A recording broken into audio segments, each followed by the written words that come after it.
अपने पतियों को छोड़कर, अपने पुत्रों को छोड़कर तुम यहाँ क्यों आई हो?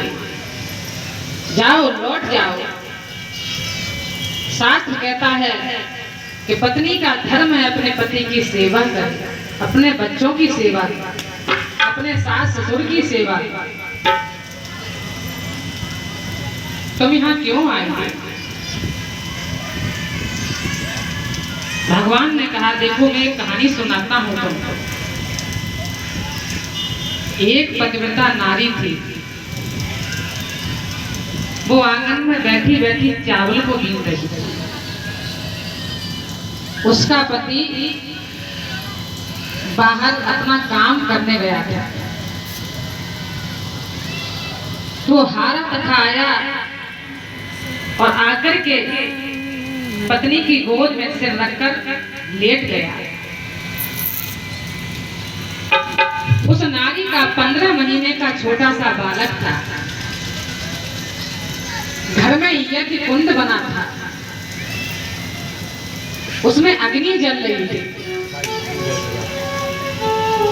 उस नारी ने चावल की थाली को अलग रख दिया और अपने पति को अपने गोद में सुला लिया। पति को नींद आ गई, वो सोने लगे। वो 15 महीने का बच्चा घुटमुन चलते चलते अग्नि कुंड के पास पहुंच गया। भगवान गोपियों को कथा सुना रहे हैं। जैसे ही उस स्त्री ने अपने बालक को अग्नि कुंड के पास देखा है तो आंखें बंद करके भगवान का स्मरण करने लगी और कहने लगी, प्रभु मेरे बच्चे को बचाना। अगर ये अग्नि कुंड में गिर गया तो इसकी जान चली जाएगी, इसके प्राण चले जाएंगे। भगवान इसकी रक्षा करना। इतनी उसने अपने मन में बात को विचारा, इतनी देर में वो बालक अग्नि कुंड में गिर गया।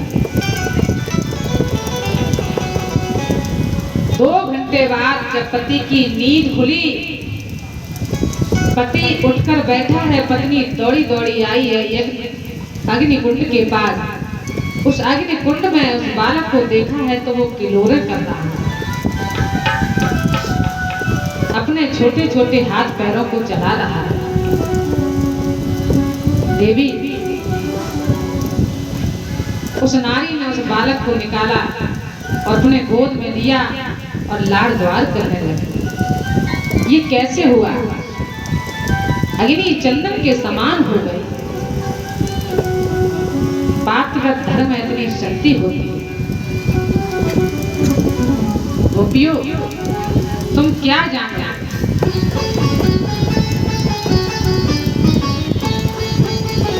जब भगवान को 14 वर्ष का वनवास हुआ, सीता मैया माता अनुसुईया के पास आई है तो अनुसुईया मैया ने उनको पातिव्रत धर्म के बारे में बताया, सीख दी है। बेटी, पतिव्रताओं के लक्षण कैसे होने चाहिए, इधर तुलसी बाबा ने मानस में लिख दिया। वो पति की बड़ी सेवा करती थी।